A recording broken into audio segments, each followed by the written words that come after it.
একদিকে পবিত্রতা শুদ্ধতার প্রতিমূর্তি মা দুর্গা, অন্যদিকে তার মূর্তি তৈরিতেই দরকার হয় তথাকথিত অশুচি অপবিত্র এলাকার মাটি। এক পুজো চলে যেতে শুরু হয়ে যায় পরের বছরের পুজোর প্রস্তুতি। পুজোর কয়েক মাস আগে থেকে কুমোরপাড়ায় ব্যস্ততা হয়ে ওঠে তুঙ্গে। কাদামাখা শিল্পীর হাত থামতেই চায় না।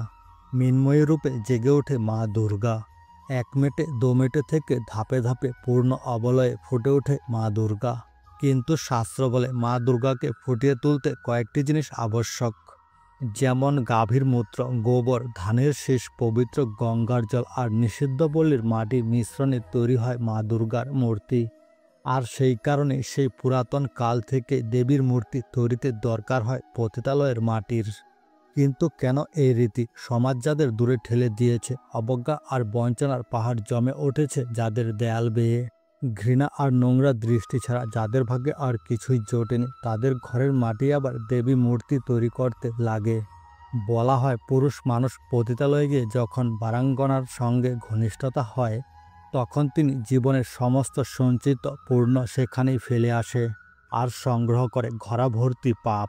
চিরাচরিতভাবে মানুষ বিশ্বাস করেন যে মানুষের মধ্যে যে কামনা, বাসনা, লালসার বাস, পতিতারা তা নিজের মধ্যে নিয়ে নেন।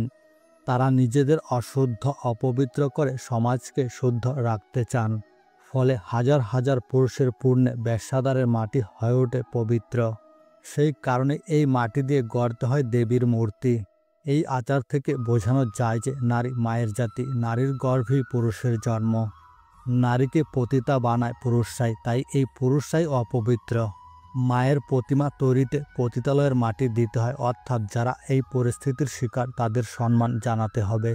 নারী কখনোই অপবিত্র হয় না, এই ধারণাটি লুকিয়ে থাকে এই রীতির আড়ালে। শরৎকালে হয় দেবীর অকাল বোধন। এই সময় মহামায়া ৯টি রূপে পূজিত হন।